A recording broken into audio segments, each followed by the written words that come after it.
गलती हम लोगों से हुई होगी, कभी रही होगी, लेकिन हम लोगों ने कोई गुनाह नहीं किया है। गलती हो सकती है, गुनाह नहीं है। वोट नहीं मिलना गुनाह नहीं है। मैं बिहार की जनता के सामने अपने साथियों के साथ बिल्कुल सर उठा के ये कह सकता हूं कि हम लोगों ने गुनाह नहीं किया है। जिस बिहार में पिछले 30-35 साल से सिर्फ जाति की राजनीति हुई है, वहां पर इस समाज में जातियों का जहर फैलाने का गुनाह नहीं किया है। हम लोगों ने बिहार में हिंदू मुस्लिम की राजनीति नहीं की है, लोगों को धर्म के नाम पर बांटने का गुनाह नहीं किया है। हम लोगों ने बिहार की गरीब जनता को, भोले वाले लोगों को पैसा देकर उनका वोट खरीदने का गुनाह नहीं किया है।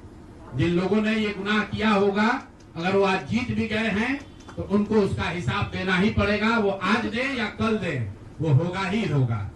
मैं पिछले 2.5-3 सालों में अपने वक्तव्यों में अक्सर महाभारत के चक्रव्यूह की, अभिमन्यु के वध की कहानी सुनाता रहा हूं। जिस धर्म युद्ध की बात हम लोग करते हैं, पांडवों के साथ स्वयं भगवान थे, स्वयं भगवान कृष्ण थे, फिर भी अभिमन्यु को घेर कर छल से मार दिया गया।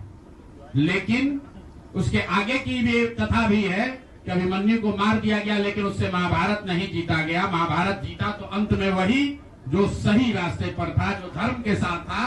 तो आप निश्चित जानिए कि जीत तो जन स्वराज की ही होगी। आज जरूर धक्का लगा है और उसके लिए जो कुछ भी कमी है उसको सुधारा जाएगा और उतनी ही ताकत से फिर खड़े होंगे। अगर आप ये कुछ लोग ये सोच रहे हैं कि मैं बिहार छोड़ दूंगा, तो आपका ये भ्रम है। अंग्रेजी में एक फ्रेज है, you are not defeated till you quit. जब तक आप छोड़ेंगे नहीं तब तक आप हार नहीं सकते हैं।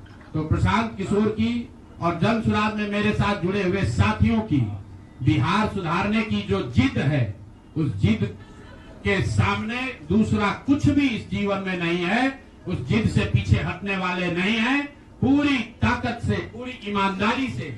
लोग कह रहे हैं कि मैंने 3-3.5 साल में बहुत मेहनत किया है, तो जितनी मेहनत करते हुए आपने मुझे 3 साल में देखा है, उससे दुगनी मेहनत करेंगे और पूरी ताकत से लगेंगे। पीछे हटने का सवाल नहीं है। जब तक बिहार को सुधारने के अपने संकल्प को पूरा न कर लें, तब तक पीछे हटने का कोई सवाल ही नहीं है।